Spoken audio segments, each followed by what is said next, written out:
Welcome to the Human Evolution Podcast, where we explore the evolution of human consciousness in the modern world. I'm your host, Breanna.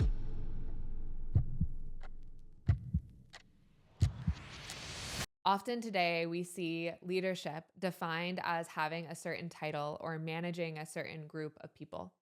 Yet, leadership is not defined by any title or hierarchical standard. Leadership is about taking authority and authorship over your own life. It's about understanding who you innately are and making decisions that are in alignment with your own truth. I've worked with plenty of executives who have a title of CEO or are in the executive suite, and yet they don't have that sense of alignment between who they actually are and the decisions that they are making in their life. They're still operating from outdated narratives based on what they think they should be doing. And on the flip side of the coin, I have worked with many people who do not have the title, yet they are making decisions aligned with who they actually are. So today we're going to talk about redefining leadership and ensuring that you are the leader and CEO of your own life. We'll talk about the pitfalls and challenges of autopilot living and how you may be living your life and making decisions based on this autopilot conditioning without even being aware of it. Then we will shift to talk about how you can reclaim authority by taking radical responsibility for your life and developing the 7 components of self mastery.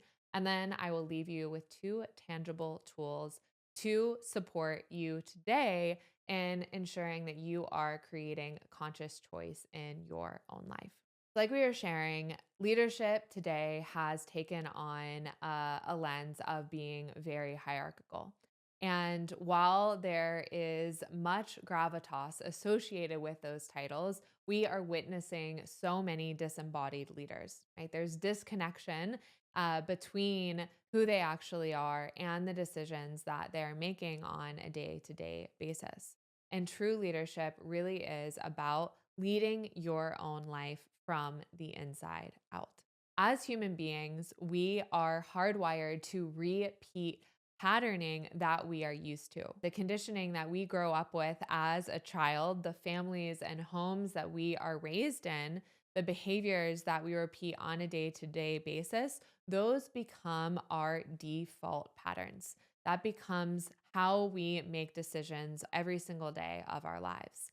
So when you grow up in a household and you are rewarded for getting good grades or hitting the next metric of success, that is how you begin to start orienting your life. You begin orienting your life around achieving the next rung, the next ladder of perceived success. And what I see often is that people who are creating and designing their life that way hit an inflection point where they say, wait a second. Why am I continuing to make these decisions that aren't necessarily giving me the deep fulfillment and satisfaction that I actually desire? And this is the crux of autopilot living. Continuing to make decisions based on this past patterning and past conditioning to please everyone else around you. And this is where you have the opportunity to flip the switch and take conscious ownership over your own life. This happens across all various facets of our lives without us even really noticing. Ask yourself, how did you choose the career that you're in? Did you choose that consciously, or did you choose that because you wanted to ensure that you would make a certain amount of money, or that you wanted to please your parents, or you wanted to achieve a certain level of success in society? Same thing with financial decisions, right? Why are you making your financial decisions? Are you buying that home because it's where you actually desire to live, or because the perceived status that you will get by living in a certain neighborhood or having a certain thing? Same thing with relationships, right? Why did you choose to be in that relationship or get married at a certain age? Often, many of those decisions across all aspects of life are rooted in ensuring that we have the perception from others to validate our own success. That light bulb moment of shifting and being comfortable with making decisions from your own inner authority versus outward success is what actually allows you to begin creating a life that is aligned with who you actually are, what you desire, and to create that deep sense of fulfillment that you are actually seeking. So, how do you actually begin to do that, right? What does it look like to lead your life from a place of authorship? It starts by taking radical responsibility for your life. And that can be rather confronting as well. There can be a tendency to blame others for the lives that we are living or to relinquish our sense of responsibility. Yet, there's only one thing that you can control in your life, and that is yourself. And so today, I'll invite you to shift that lens and to notice where you may be blaming others for the conditions of your own life. And instead, where can you take ownership of those decisions? Embodied leadership comes from taking radical responsibility of your own life and continuously developing self mastery. Self mastery means being able to answer the questions of who are you, why are you here, and how do you function. Without a fundamental understanding of those three questions, you cannot lead your own self effectively. It also requires understanding and beginning to master the seven components of self mastery: self discipline, self care, self awareness, self connection, self expression, self aim, and self knowledge. Through those seven components of self mastery, you're developing a comprehensive toolkit from the inside out to move yourself in the direction that you actually desire to go. So, today I want to leave you with two tangible ways that you can begin to ensure that you are actually leading your own life from a place of conscious authority. The first is identifying the areas of your life and understanding where you have maybe been making decisions from autopilot versus where you have made decisions from conscious choice. So, if you're in a place where you can take out a sheet of paper, go ahead and do so, or you can do this as an exercise later. And on this sheet of paper, I want you to write out the four domains of life. And these are the four primary areas where we utilize our resources in life. So the first is yourself. We spend resources on ourselves and spend time on ourselves, taking care of ourselves. The second is your vocation.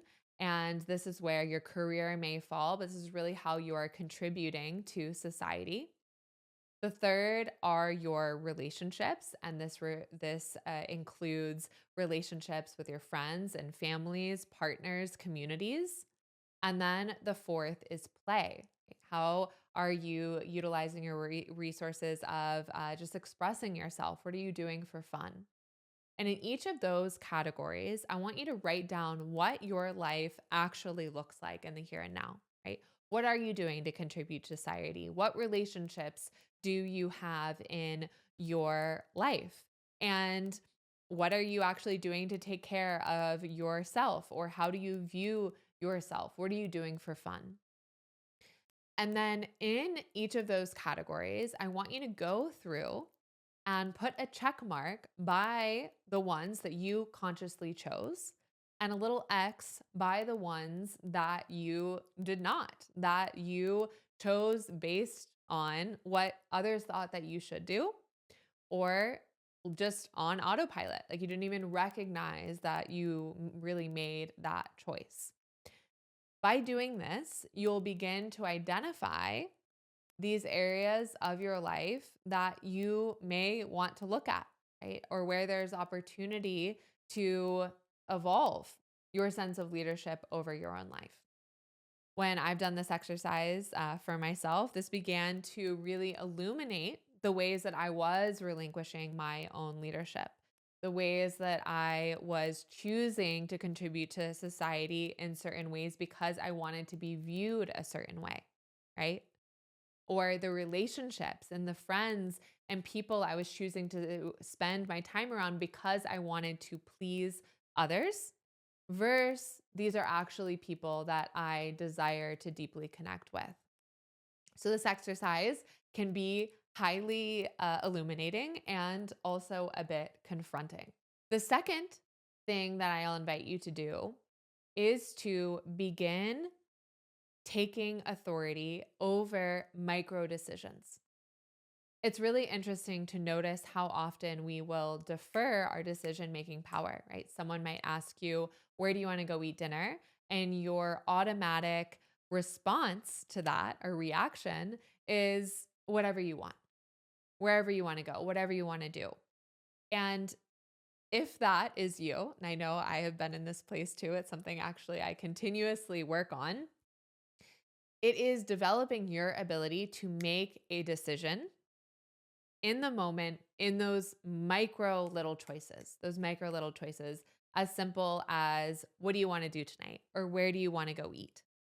Being able to simply choose and make a decision helps rewire, right? Your own nervous system, your own mind to be able to consciously decide what you actually desire in your own life.